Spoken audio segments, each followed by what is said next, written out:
Yes. I'll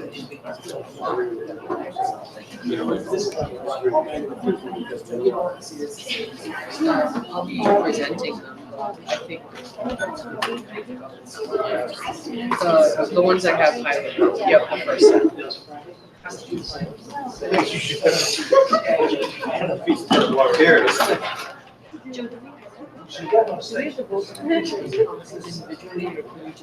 You can cancel them as in mass. Okay.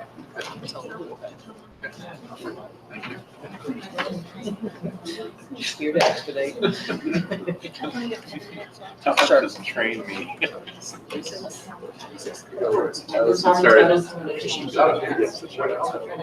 All right, calling to order. Please join me for the pledge of allegiance. I allegiance to the flag of the United States of America and to the republic for which it stands, one nation, under God, indivisible, with liberty and justice for all.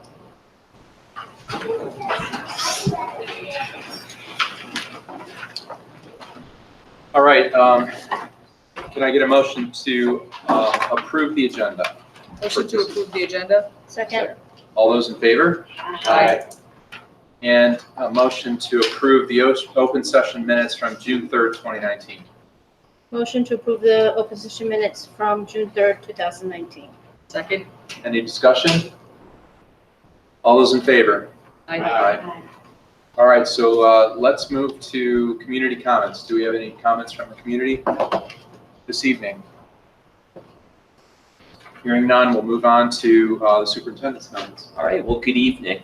I only have one thing in my report for this evening, and you should have in your packet some reports from the Department of Elementary and Secondary Education, because as a district, we underwent a process known as tiered focus monitoring.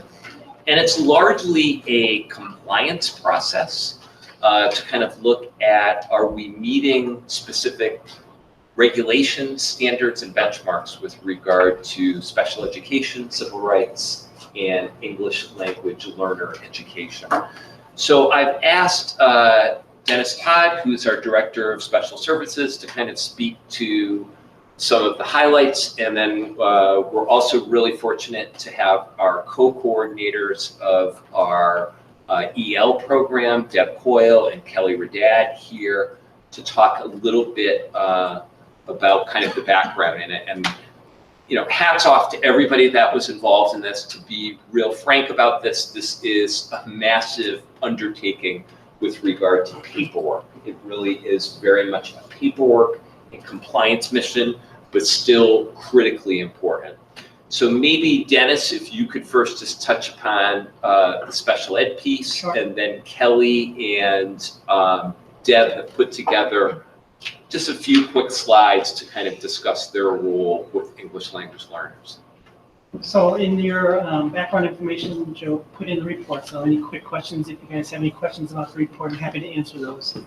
As he said, it was very widely successful, in my opinion, and it was a very positive process. Of the 32 standards that the special education was focused on, we were compliant in 31 of the 32. The one standard that we needs a little more support in and we're working toward is transition planning for kids that are ages 14 to 22 and moving from graduation, and for students that are in our special education programs through their 21st birthday. So along with our IEP process, they have a transition planning form that we fill out with that. And that transition planning form starts to fuel the students' IEP as they move through the upper grades. And so after doing the record reviews through the DESE, they thought that we were in good shape with that, but they also thought that we had some room for improvement in that area. So that's something that we will be focusing on over the next 3 months. What the good news is, when I went back to look at some of our previous coordinated program reviews, in the school year 12-13, we had 17 areas that were found partially implemented. So, in several few years here that we've been working on this, we've really made some nice systematic improvements. So that was in 12-13. Okay. Yeah. And so that was mostly in terms of just coming up with a plan for post-secondary education? No, that was, so in 12-13, we introduced something called a coordinated program review, which now has been changed to tiered focus monitoring. Okay. And so when we did that in the school year 12-13, we had, like I said, 17 areas that were found non-compliant or partially implemented. So we're really proud of the work that we've done in correcting those areas over the past several years. So what needs to be corrected in the current? The current is just the transition planning. Okay. So so there's just one area that needs area of improvement. And it's mostly about quality because we're doing it. It just needs to be of higher quality. Okay. And I'd really like to see student voice in the student's IEP, more student voice. So it really kind of ties in nicely with our portrait of a graduate information. So, Good. Yeah. Any questions on the reports? It's pretty basic of the report. It's good to hear about the improvements since the last plan. So, Maybe Kelly and Deb, just kind of touching upon the English language learner component.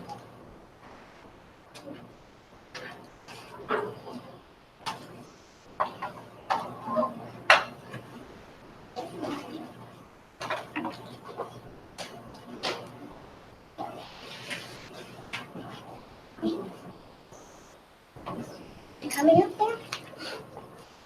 Seen it yet? Hope to be meeting these sometime real soon. And the reason you have those would be, They're not mine. oh, okay. They look really nice though. Sorry. I don't know why this is not playing. We're just trying to get our slideshow presentation up on. Do we need to do anything in particular, Joe, with turning that on? Should it automatically? It should automatically pop up. Put in what you told me. Let me try again. Shows. Just so you can back up.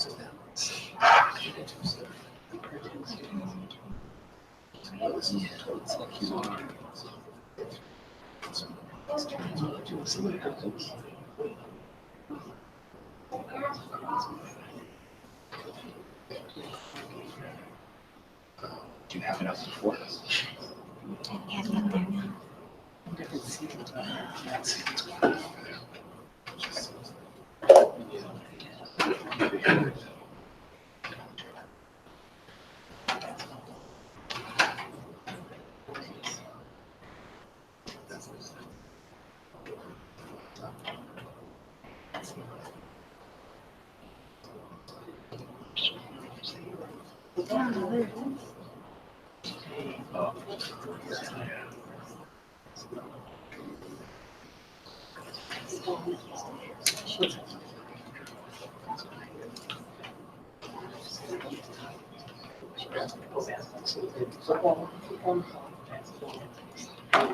There we go. There you go. Beautiful.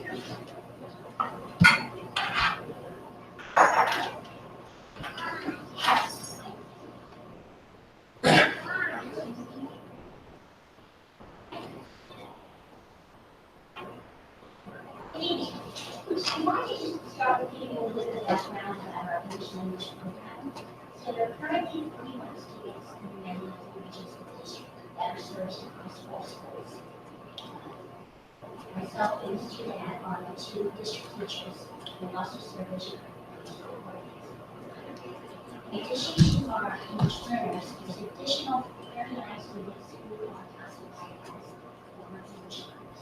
These students have an essay and program, but continue to be monitored for additional factors. Although we are considered a low distance district, we are still held to the same guidelines as all other districts. So we can have one student, or actually no students is still held to the same guidelines. So we wanted to talk a little bit about what we went through with our program review, just to review that. So information occurred, Mr. Chapter. our evaluation year was 2018-2019. In February of the previous school year, we were notified of our self-assessment requirements. We were given 3 months to upload all of the required state data. And then in May 2018, after the upload, we were waiting for the state results. Possible outcomes were we could place in 1 Tier 1 is the highest tier, which basically says that there's no risk that you are not wrong with that. Tier 4, you need corrective action. The state comes in and they really do a lot to fix the program. And we placed in Tier 2, which was the lowest tier. In January 2019, we received that information, and then the state asked us to upload additional 10 student records to students that they picked from these different categories of valid spells, opt-out students, and out-spell students. So, opt-out students are students that are considered valid students and are not decided to child services. So, in addition to that, we were also asked to send surveys home to parents of these 10 students. Those surveys were sent directly from the parents back to students. Tiers 1 and 2 are required to have a desk evaluation. Tiers 3 to 4 and since we were in Tier 2, we were only required to have a desk visit, which also included a home interview with the lower that I had to hour-long interview separately with the state, where they asked us hypothetical questions, what would you do if this happened or that happened, and then also asked us every aspect of the program. What do you do when this happens, and what paperwork is used here. So we did that, and then in May 2019, we received our draft CPR report with some findings. We then added additional data uploads, and a policy revision was uploaded as well. And then the June 4th, the final report was received. So all in all, this took about 1.5 years to complete this process. Okay, so the important question is, how is our program evaluated? There's something called the Castellanos Three-Prong test.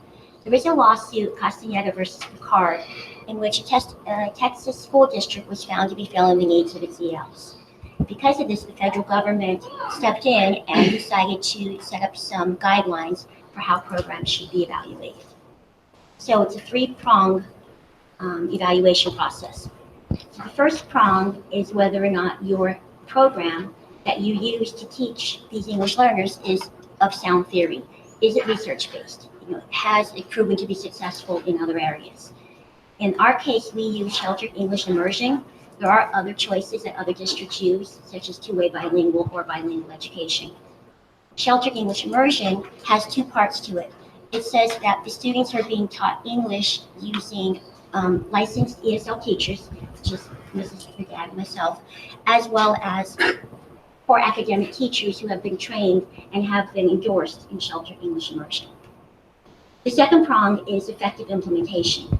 Are there policies, procedures, and resources in place to implement the sound educational program? Do we have equal classrooms? Do we have licensed teachers?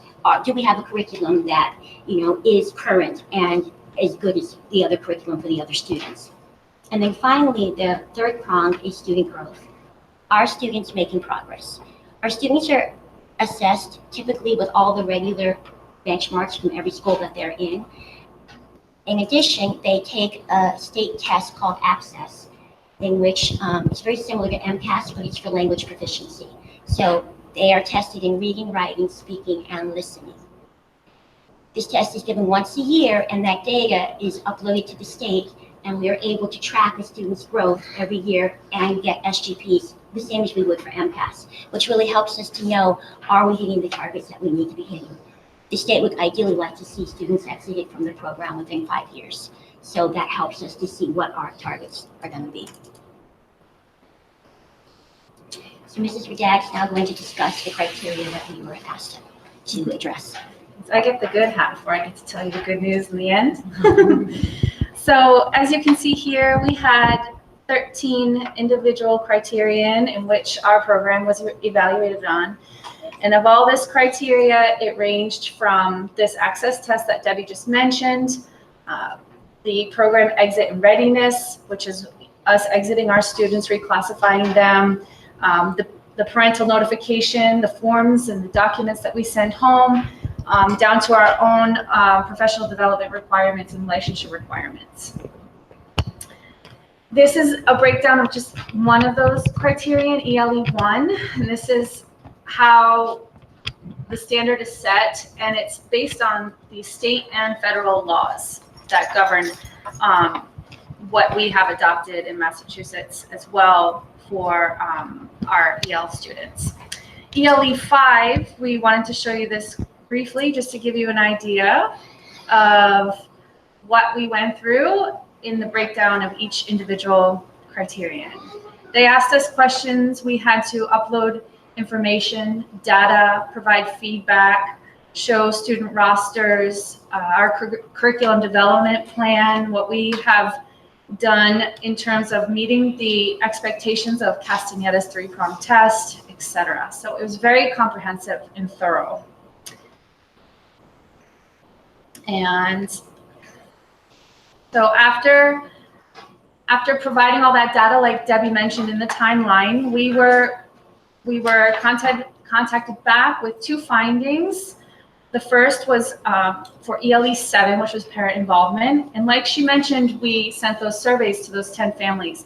And a review of those surveys indicated that not all the parents received a home language survey in their preferred language. So what we did is we updated our policies and procedures regarding this intake process. A home language survey is a document that every student in the district needs to fill, or every family in the district needs to fill out for each individual student. And so to rectify this and make sure that we were meeting compliance here, we downloaded all the translated home language surveys that the state has, provided that to each individual school in their front office or guidance office, and provided some training to the administrative assistants and uploaded this evidence for the state.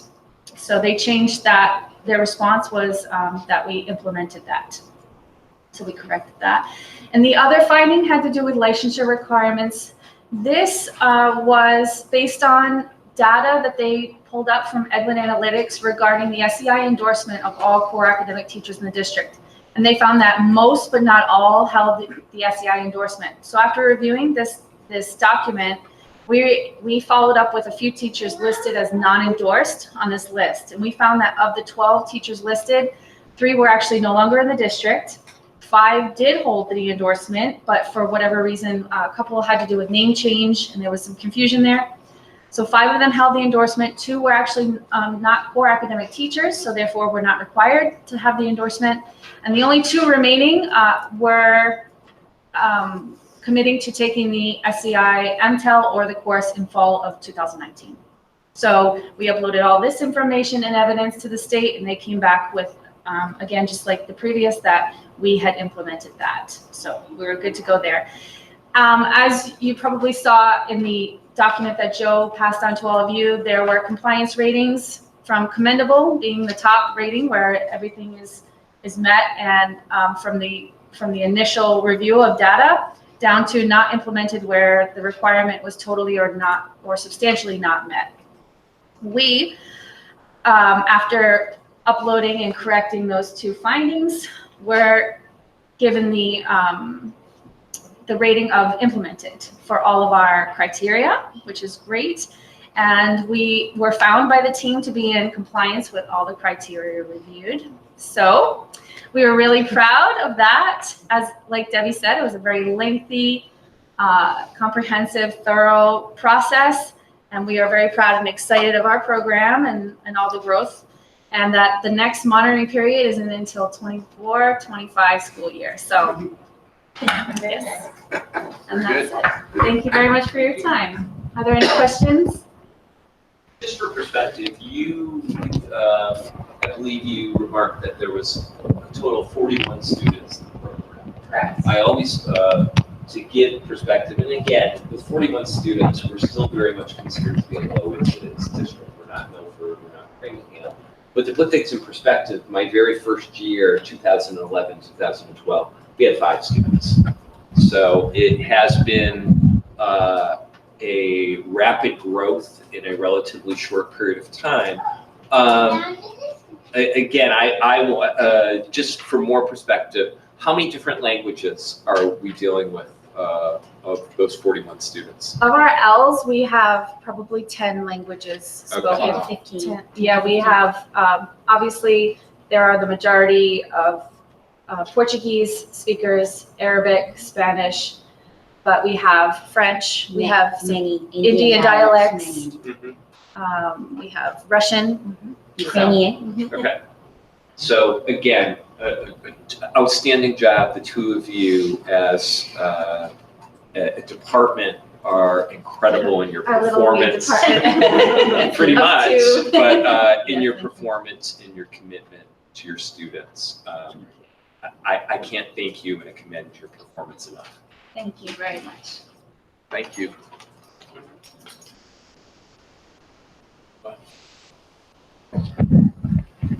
All right. So the next thing on the agenda, subcommittee updates. Policy subcommittee comes first. We have the second reading and approval of revised policies that were introduced last meeting. We have the policy, well, who would like to go through the policy? I can go through Okay, good. Excellent. policy subcommittee That's the chair. policy subcommittee chair. Right. So first of all, you received some policies for first read, just for your review, and hopefully we'll approve those in August. And those have to do mainly with field trips, and policies, procedures, and updating the field trip permission form. So those should be fairly, they're kind of no-brainer policies. They need to be brought up to speed and contain the information that the school nurses and the administration need. So those are just to review. The second reading are the policies that needed revision for a number of reasons, some to be in compliance with the health requirements of the state, others to sort of modernize and update language choices and things like that. So they dealt with student health services and requirements, screening and physical examination of students, and student immunizations, and the tobacco-free schools policy. So, since this is our second read, I'm going to make a motion that we approve, or we at least take a vote to approve policy, revised policy JLC, student health services and requirements, policy JLCA, screening and physical examination of students, policy JLCB, student immunizations, and policy ABC, tobacco-free schools this evening. Are there any questions about policy? I have one question. Yep. So on the student health services and requirements, it looks like the major edit was just the elimination of a few paragraphs underneath the emergency procedures handbook section. Right, yeah. That was just because they were, In this up here, okay, yeah. like They were too specific, is that the idea? Or they didn't correspond with what? they the didn't changes? correspond with Okay. practices, Okay, that makes and sense. inserting the notation of the emergency procedures handbook is more appropriate. The policy is kind of an overarching, and the handbook itself is Yep, how makes the sense. procedure happens. Understood. Okay. Any other questions about those policies? All right. So I move that we approve the policies. Seconded. All those in favor? Aye. All those opposed? Okay, and we'll talk to you again in August about the remainder of the policies that are listed for first read tonight. Thank you. All right, next is the budget subcommittee. We have a new chairman, Phil Zutter, in that subcommittee. Okay. So we had a good meeting right before this meeting. We talked about how next year is going to be probably just as challenging as this year was. Our expectations from the state are not very high. So, we started that process of looking at that. So we also discussed about how we needed to re-engage with multi-board meetings, and we'll start to look at putting those in place towards the end of the summer and for the fall, so we can make sure that both towns and the corresponding boards are aligned. And the other part too is that we'll be working on a proactive communication strategy just to make sure that we're putting the information out there in an effective and consumable way so that people can have it. I mean, we clearly are very transparent right now, and people can get any information they want anyways because we publish it already, but I think putting it out there proactively so that the organizations or different people out there can get access to it if they have questions. Will be also helpful to making sure people understand exactly how the money is spent, where the money is spent, and who's giving what and where it's coming from. Which will be important as we go into next year's budgeting season. Questions? It will be a fun one. I'm sure it will be. Exactly. All right, and moving on to the Golden Apple Award Subcommittee. Terry? Okay. So we had our work cut out for us this time around. We had a total of 53 nominations, with 30 from Memorial, 9 from NISCO, 8 from NITMUC, and 6 from Clough. And in this pool of nominees were people who had been nominated by several individuals, as well as people who had been nominated multiple times for this award. So it was a really tough choice for all of us. Words like supportive, passionate, dedicated were words that were used frequently and often. It's very apparent how highly our staff is regarded in the community. So it was a real honor for those of us on the committee to be able to read through these nomination forms, and a nice reminder of how lucky we are to live in this district. So our nominee, our choice at the end of this process, through their work in our community, has built a thriving and successful program. The groups that this person has worked with have brought home multiple awards, and what was really nice to read about was, on top of the success, this person has built an environment where their students feel safe and supported and get individual attention. And what was really meaningful to us on the committee was that this person not only received nominations from adults in the community, but also from their students. So this individual has connected with their students in a way that fosters 21st century skills that we value as part of our portrait of a graduate, including critical thinking skills, collaboration, creativity, and innovation. So at the end of our deliberation process, we were very honored to nominate Mr. Simon Harding for the 2019 Golden Apple Award. So congratulations.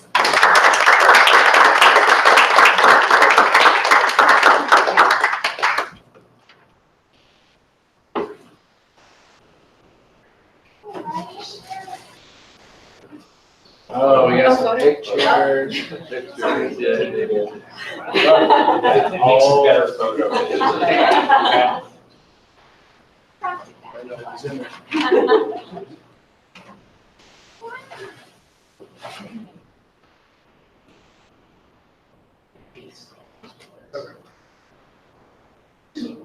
Next week I'll give you.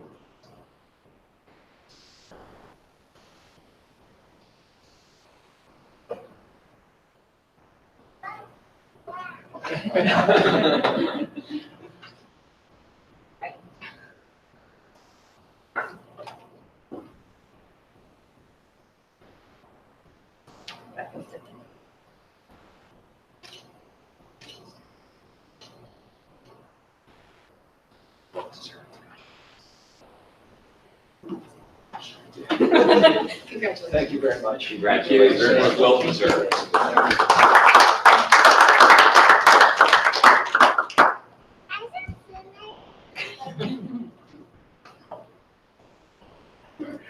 Okay, moving on. So we have, next is new business. Discussion of the Mercy school year calendar. Okay, this technically probably should be old business, but then again, it's also new business. I believe at our solo meeting in May, on May 13th, at the end of the agenda correspondence, the email that you have in your packet from one of now our graduated 8th grade students just on Friday, a rising freshman by the name of Rebecca Tabakin, brought the concern to both myself and to the school committee chair with regard to the issue of religious holidays in the school calendar, and specifically the Jewish holidays in the fall, and in one specific case, how one of the evenings of the Misco Back to School Night contradicted with Yom Kippur, but then also a larger issue around Good Friday. So I know over the past several years, when we've had the calendar approval discussion process in the month of February, that's come up as kind of a larger issue. As you can see from the email from Rebecca has had the opportunity to discuss it with Mrs. Mannion, with Dr. Cohen. And I think this is a real important issue. It's a conversation to have. I'm delighted that Rebecca's here tonight, and she's here with her parents and also her rabbi. So I know you've got some thoughts to share, so please.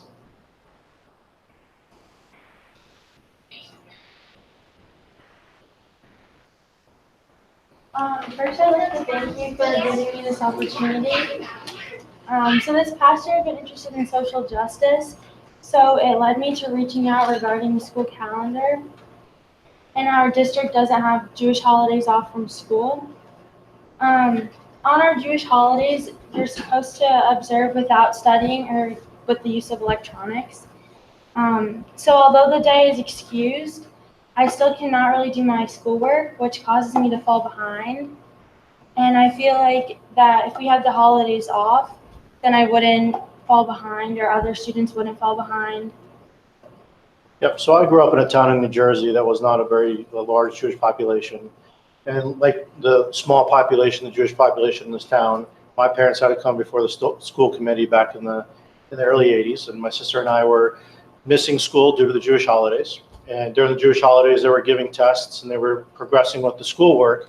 And it was very quickly in September, October, when you're really into upfront learning, you're falling behind quickly. And as a parent moving to the town of Upton about 10 years ago, immediately tried to rectify within this town and say, well, how do we not have off for Jewish holidays? And I realized we're a very small minority in the town. My daughter, who has been more successful than I've been in trying to get in front of the school committee, really took a stand this year of recognizing in 8th grade that she was falling behind already. She missed school pictures because it happened to be on the Rosh Hashanah. On Yom Kippur, as the superintendent stated, my wife and I had to break our fast, which is when we fast for the Jewish holiday, Yom Kippur, to come to the back to school night because obviously we want to meet her teachers and find out how well she's doing in school. So because of that, it really just creates disruption for the community. I think from my perspective, when our rabbi's here as well, she'll probably agree with me, it's really a time that we want to be able to pray. It's a time we don't want to focus on schoolwork or what we're missing. At the nighttime, it's tradition to spend time with your family and to be able to observe the holiday, similar to other beliefs as well. So what Rebecca's seeking for in her proposal to the school is that we do observe. So Rosh Hashanah is a 2-day holiday for conservative Jews and for Orthodox. The majority of the Jewish people in this town are Reformed, so most towns celebrate one day of Rosh Hashanah. And Yom Kippur, which is the high holiest of the day, that's also one day as well. They're 8 days apart. It's based on the Jewish calendar, so it does change. Sometimes it's on weekends, which stinks for Jewish people because we lose our weekends, but it's also good because they don't miss any schoolwork. So it is a sliding scale based on the Jewish calendar. And the Jewish holidays is a different calendar than the U.S. calendar, so there are some years where it might fall on the weekend, so it's not asking for the days off every single year. And they're usually in the beginning of the year, which is like when the classes are moving quicker, and that's usually when I fall behind. So I don't know, Rabbi, if you want to say a couple quick words. So this is Rabbi Gervitz. She's our rabbi of Congregation B'nai Shalom in West. Thank you for having us, for the opportunity, and for Rebecca to present her case and describe her experience. I'm a rabbi of B'nai Shalom, which is in Westboro. We serve people from over 20 different towns. So this is probably about the 5th school committee that I've stood before. Every town works with this very differently, and I'm sure as superintendent, you're speaking to local superintendents, so you have some awareness of the different models that are out there. I think what I want to highlight, and then perhaps recontextualize a little bit, because it might help you address Rebecca's request, but also perhaps not tonight, but moving forward, have a broader conversation to put this in a different context, is that what you hear is a student who's finishing middle school is moving now into high school, where the pressure gets even more intense. That for any student who's looking at the homework they have to get done, the tests that have to be prepared for, they feel enormous anxiety and pressure. And taking a day off when everybody else is moving forward adds to that tension and to that pressure. And you're all acutely aware that kids these days are feeling a lot of pressure altogether. And the way in which our holy days are observed is, for the holiest of days, they are commanded to be days with no work. So it's not just about taking a day off. It's not having a family meal. There are other festivals that we do that way. And in fact, there are other festivals on the Jewish calendar that are meant to be observed in this way. So she's not actually asking for all of the Jewish holidays to be observed, but the two holiest days of our calendar, the Jewish New Year and the Day of Atonement, are the two that almost universally people are trying to observe in a traditional way by spending the day in the synagogue in prayer with family, and abstaining from work, which means it's not possible to get the homework done at the end of the day and be ready for school the next day. So that's the ask, and I think you put it really well. I don't need to add to your specific ask. So a little bit of context, because I think that over the years when I've had this conversation, it's often one in which there's a struggle. We're trying to be respectful of separation of church and state, recognizing that there's many religions being observed in the town. I think it's important to acknowledge and label whatever choice you make, that right now you do have the observance of one faith on your calendar, which is the Christian faith. And there's nothing wrong with that, but it's to say it's not a secular calendar. Even though some of those holidays are also federal holidays, there are also other times you're closed when it's not a federal holiday. So it is observing that. And I think that's been the makeup of this town, the majority, for a long time. Just hearing about the report a little earlier, you have a town like the town of Westborough that is increasingly very diverse, a lot of different religions being practiced. And I think that the context piece that's important for me is to recognize that all of these different faith groups that are now living in areas like these are also all fully American. And so when we're talking about what are people doing in their lives, it's not some other group, it's not some immigrant group, it is part of the fabric of the town and the country in which we live in. So in Westborough, for example, I was on a subcommittee there that took a good 6 months or so to look into this in a very different way. And the school superintendent there wanted to look at how can we release some of the stress, anxiety, and pressure on the kids, and what are some of the factors that go into that. And so they looked at things like days off that would allow those who observe in a particular way to observe. We spent time learning about the different faith groups and how they observe their holiest days, because one of the things that it's important to understand is that not every religious group needs the same thing to make space for their observance. So how Muslims observe Ramadan, they have the needs that they can express, but it's a little different. Most of my Protestant clergy friends in Westborough don't hold their Good Friday services until 4 o'clock or later. It's actually a fairly small minority of the community that has morning or lunchtime services. So even the needs for that day may be different than abstain from work. So what we were looking at was actually something more holistic, and how to plug in a range of policies for the school calendar that teachers would have at the beginning of the year that would enable them to be more sensitized to those different cultures and observances. So it included days off, but it also included things like a no homework night or a no test day. Certainly not an open house for parents on the holiest day of the Jewish calendar. And so it raised awareness. And what I was telling Rebecca on our way in is that it's been really nice to hear parents tell me that their Jewish kid comes home, and when they say, "Did you have homework tonight?" and they say, "No, we don't have homework tonight because it's Eid." So it's being announced in the classroom, and there's a growing awareness of the kids as to who else is in that room and what they're observing and what's special for them. So it's more about kind of a cultural recognition.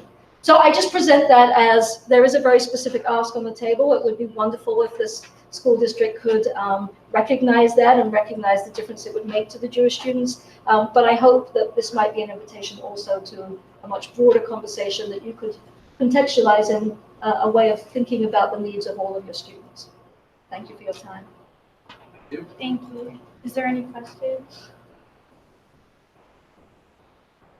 I just want to compliment you for bringing this forward. That was one of the reasons why we wanted to take a look at it as a student actually mentioned it. So thank you very much. Thank you for your time. Thank you for your time.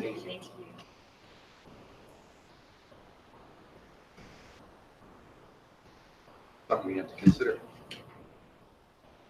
I would be interested as superintendent, as the rabbi mentioned, in taking a look at what other districts have done. And particularly, I like your mindset around that holistic approach, because I do think that this is a larger discussion than just Jewish holidays. I think it's a larger discussion around, yes, there is that component of separation of church and state, but it's also how do we honor all faiths in a holistic way in our school calendar. So maybe if we could touch base a little bit further, Rabbi, about some of the work that's been done in some of the districts that you've interacted with, that would be outstanding. And just to add on to that, I think we've considered in the past having a purely secular calendar, but that doesn't address all the things that you brought up. So thank you very much for that. And just to add, I think we discussed at our previous meeting, just creating some awareness with the staff around like how this does impact students, not just for the Jewish holidays, but for any faiths, like Muslim students and like when they're observing Ramadan and what their needs are around that. Yeah. I think it's really important. I think we definitely need to do more work in that area. Thank you again. All right, next topic. Any correspondence? I think you're missing Old business. Yeah, I skipped over one. That could be a small one to get through. Okay, old business. We have Nipmuc-Misco athletic user fees. Okay, you have in your background notes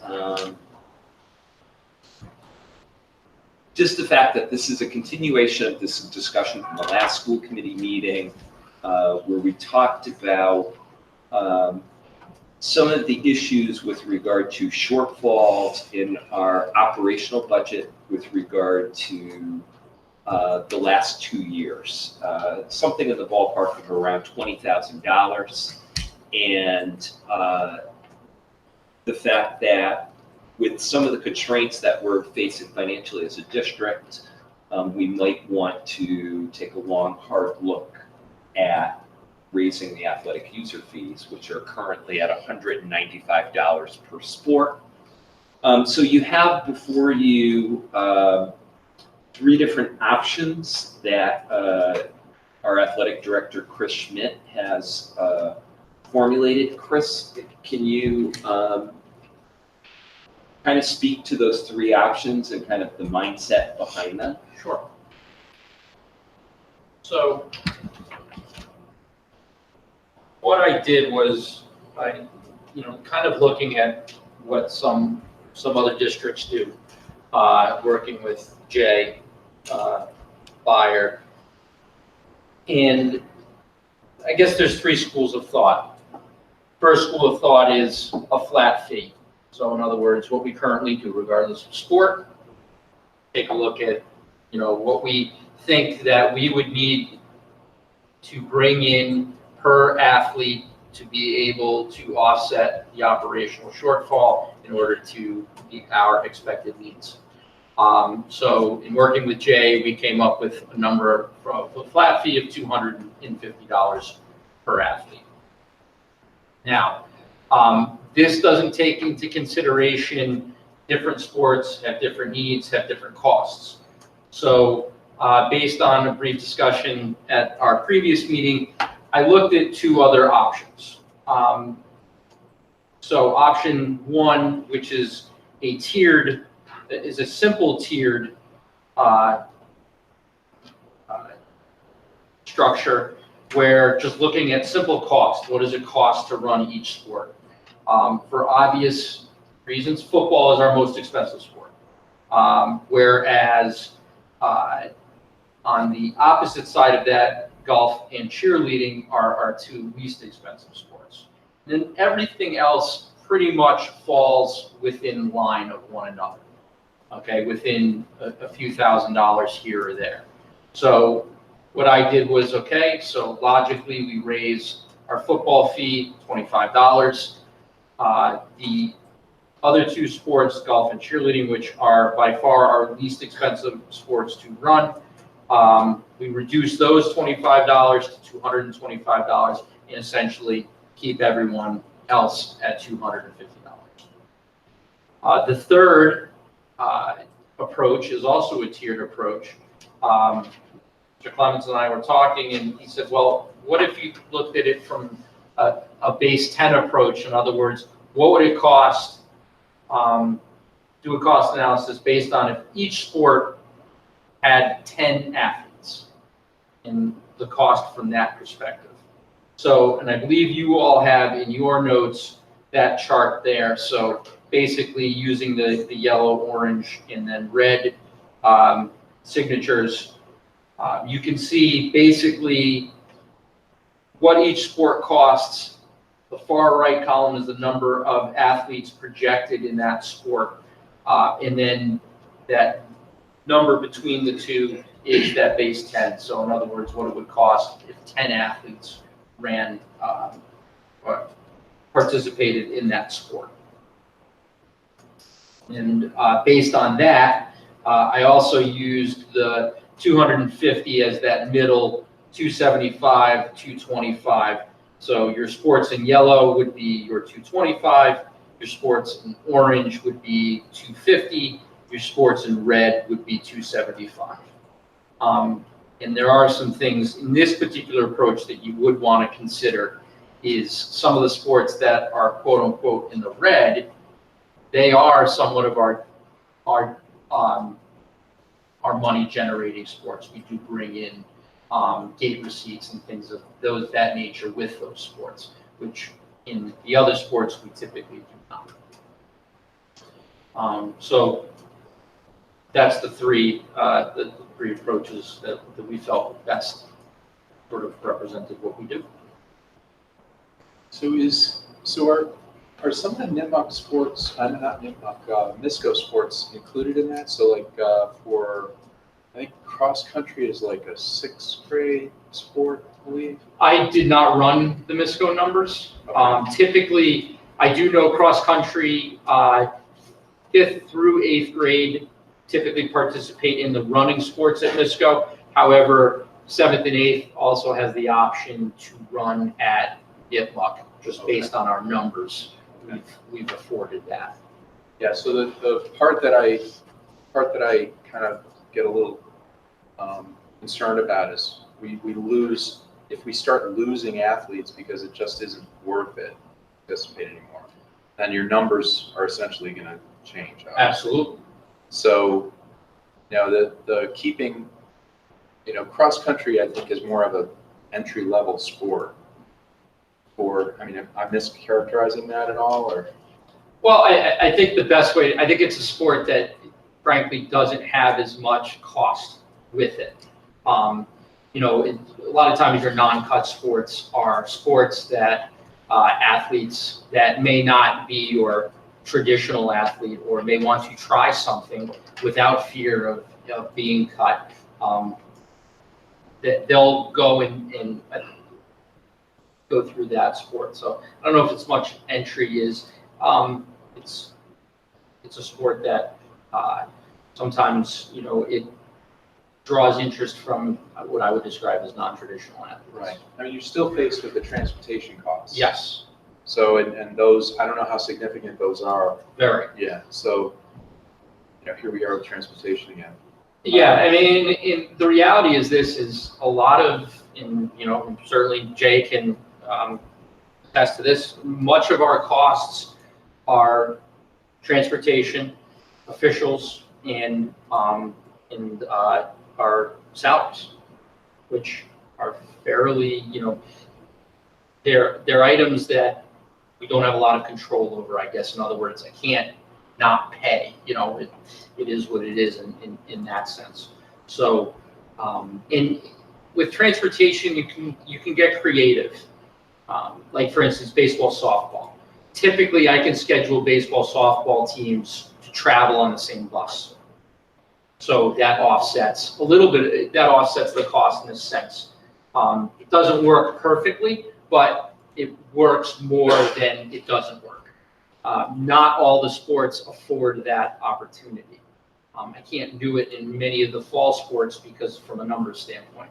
I'm sending field hockey and volleyball, we don't have enough to throw them on the same bus. So when we can do it, we will.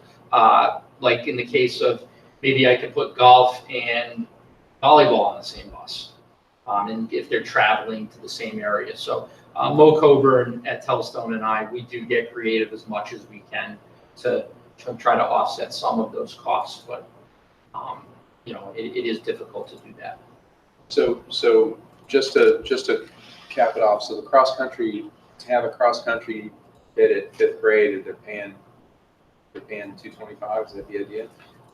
I believe in Jay, please correct, because I know Scott's not here. I believe he was requesting $225, $250. Yeah, so right now his fees are $175 still because they never raised them at the middle school, where the high school is $195. I know that Scott would like them to go up because he spends a lot of time fundraising, and quite honestly, it's a pain.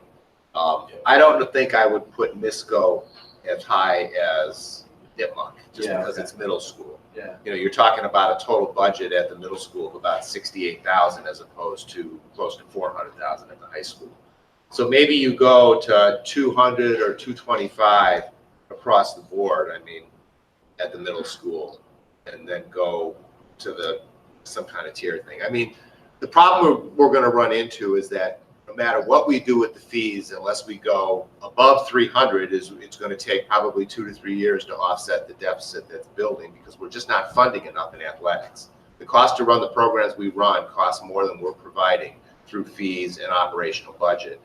And you can only hit fees so much. So eventually we need to address this on the operational side as well, which we didn't do this year. We pretty much funded it for 3 years. Yeah, I want to say the athletic budget has gone up. It might be up like 7,000 or 8,000 this year. That doesn't really do much in the big picture of things. So that's something that we need to think about for FY21.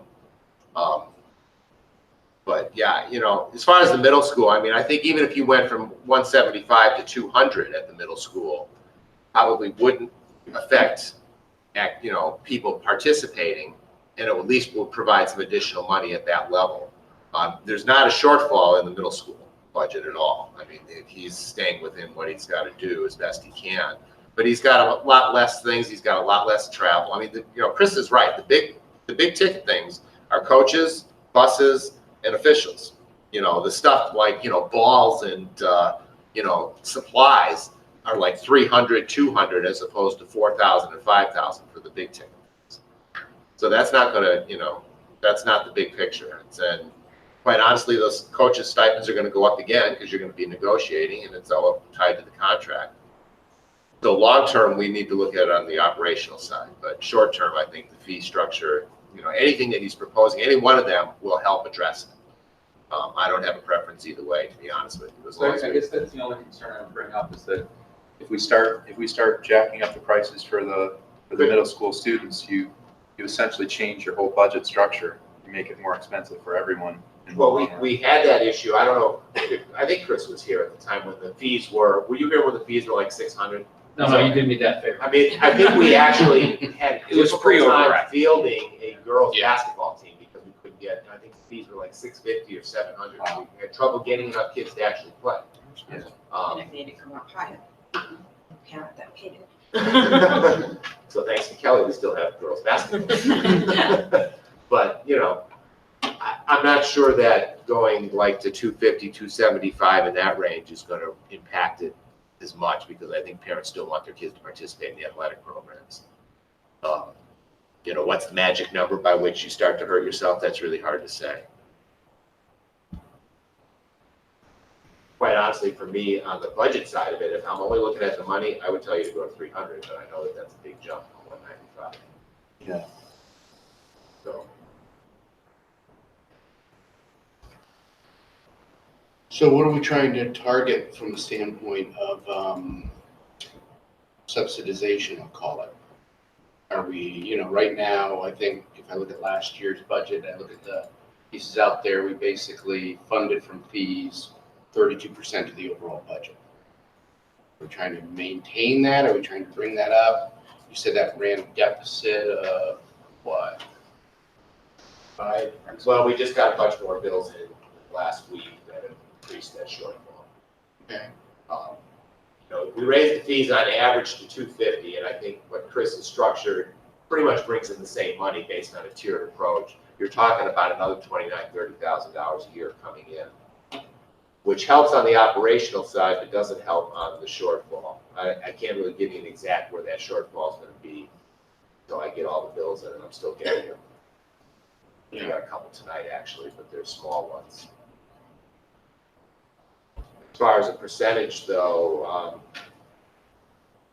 I can pull up a spreadsheet that tells you, well, if we're taking in the fees, if we, at 250, you're going to take in about 132,500 in fees, and you're funding about 235,000 in operational. So it's about a 33, 66% split, 1/3 and 2/3. Mm-hmm.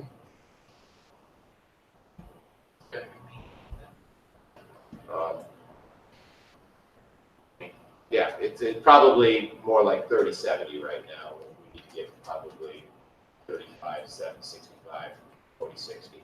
Mm-hmm. But like I said, I think long term, hitting more and more fees isn't the answer. I think it's funding it on the operations side.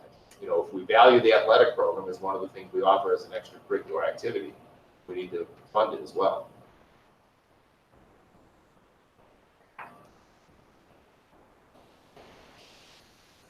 No, I agree. It is part of the culture of the building, What you said the last time we met, kind of a victim of our own success. Yes, absolutely. Our costs are where they are, mainly, because of. The bills I'm getting now from Telescope for transportation aren't from, they're from games in late June, which means that there are games that are going on. Are you done? Are you still But have we talked about too, I guess I would also look at it, I'll go across the street, in BPT, part of what they manage in this is they have some of their own buses at a smaller level that help fund the smaller sports.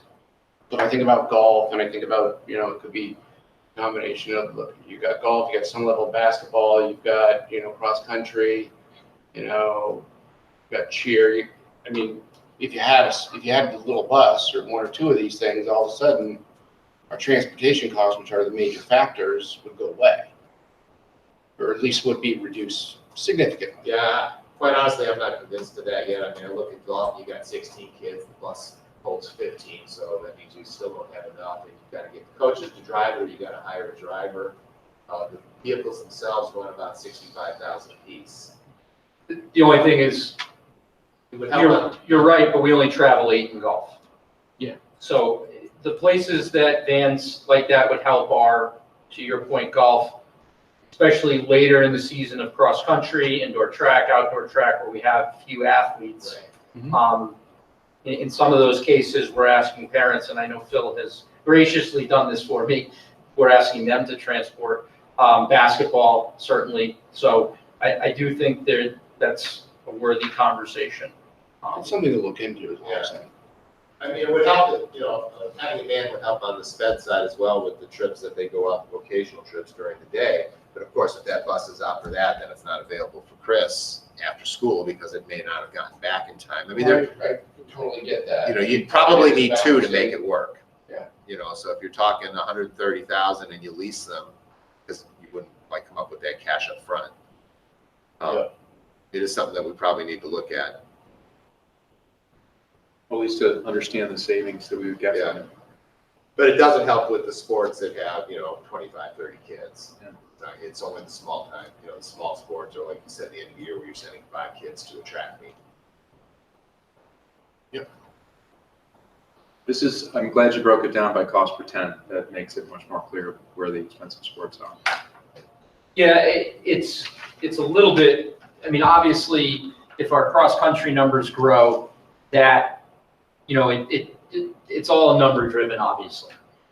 So, you know, you look at that, well, cross-country seems to be the outlier right now. Well, it's a sport that's rebuilding and actually has grown quite a bit in the last year, and we expect it to grow this year. Same with girls basketball, which our numbers have been low lately, but our hope is in another year to two that will grow. So, you know, those quote unquote sports in the red, some of those will fluctuate over time. A lot of the others are pretty fixed in terms of our numbers, with the exception of maybe lacrosse to some extent. Right now, we seem to be in a little bit of a valley with regards to our numbers, but hopefully as the youth regrows, those numbers increase, and you know, then talking something different. But. Okay. All right, so what are our next steps for this discussion? I think you need to think about which option makes the most sense and deliberate. And if you choose to increase, then you would need a formal motion and a vote.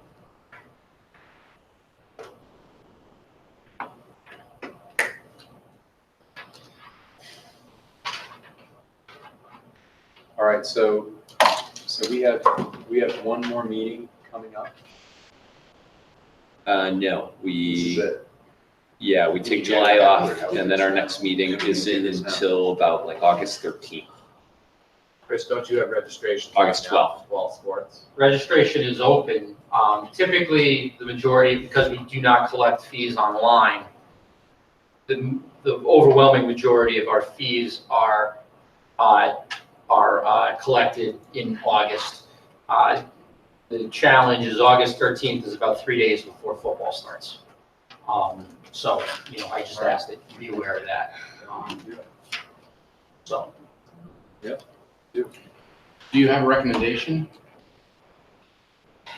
I mean, I know it's not easy in either way. Yeah, I mean, as I look at the cost per 10, it's certainly by far the most interesting. How do you justify our soccer teams, which are some of our most successful and deepest traveling teams in tournament, are the ones that are paying the least, whereas our cross-country team, our small, you know, one of our smallest, their fees are equivalent of that of football. I don't know. I get the numbers are the numbers. I guess from in what does it look like? You know, is that it? How much explaining is going to have to be done? Whereas the tiered above, it's a simple cost. It's a cost analysis. This is what it costs. You know, is that make more sense? Or are we just simply looking at a flat fee? The other option would be, and it's not there, but if it's something is $250 for all, and then with the exception of football is $275. I think it's undeniable football is an expensive sport. You look at any school that has it, that has some kind of structure, it's going to be more. That and hockey typically. You don't have hockey, so we don't have to worry about it. So the optics thing concerns me with the third one. The other thing to take into consideration is a lot of schools that do tiered systems, their coaching salaries are tiered. Ours are flat. So it doesn't matter what sport, what season, it's the same for everything. And there's a lot of philosophy behind that as well.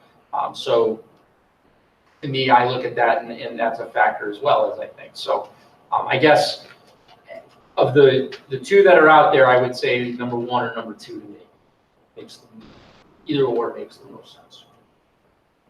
Can I propose something? Can we get just a hand vote for Who is looking at option number 1 versus option number 2? Jonathan, can I just add to what Chris said? You know, if you look at, as opposed to the cost per 10 athletes, just look at the total cost to run the sport, because as Chris said, the coaches are the same. Cheerleading and golf are both under 10,000, 8,000, 9,000. Everything else in here is in the 15 to 20 range, with the exception of football, which, you know, to tier it like that, I mean, you know, you look at indoor track costs 16,000, and boys volleyball costs 16,000, but you're going to do 275 for that, 225 for the other. Doesn't make a lot of sense. I didn't need to eliminate option 3, but it just seems automatically inequitable. So I don't know. Can I get a show of hands for option 1? What you prefer? Option 2? Okay. All right. Well. That's a Then I'd like to make, somebody make a motion then. So I make a motion that we approve option 2 as the new 3-tier fee structure for Nipmuc athletics. Second.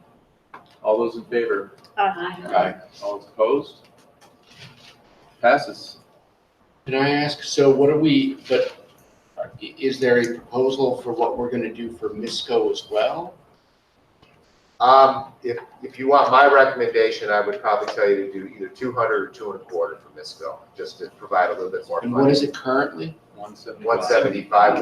We did put in the budget 20,000 for transportation. So we did increase that, which helps, but I think it should go up a little bit as well. I think, you know, like I said, I know Scott wants to do like 1 or 2 fundraisers instead of 1 or 2 a season. You know, maybe 200 is a fair thing for next year, just because it's middle school as opposed to high school. Yeah. And I would tell you to do that as well. Yeah. Okay. Makes sense to me. I mean, don't get me wrong, nobody loves to increase fees at all, but it makes sense with where we're going. Entertain a motion for that. I make a motion to increase the MISCO athletic fees to $200. $200 from 175. Second. All those in favor? Aye. All those opposed? All right. Ouch. So, all right, so now we're on to old business. No, I'm sorry, correspondence. Just simple correspondence, note cards, thanks and gratitude from our 3 retirees. Okay. So, It's great. Cool, great. All right, other matters not anticipated by the committee within 48 hours of posted meeting. Anybody? No? Okay, future agenda items will be the MERSD fiscal year 2019 closeout on August 12th. I'll entertain a motion to adjourn. Motion to adjourn. Second. All those in favor? Aye. Adjourned at 8:07. Thank you. Thank you. It worked.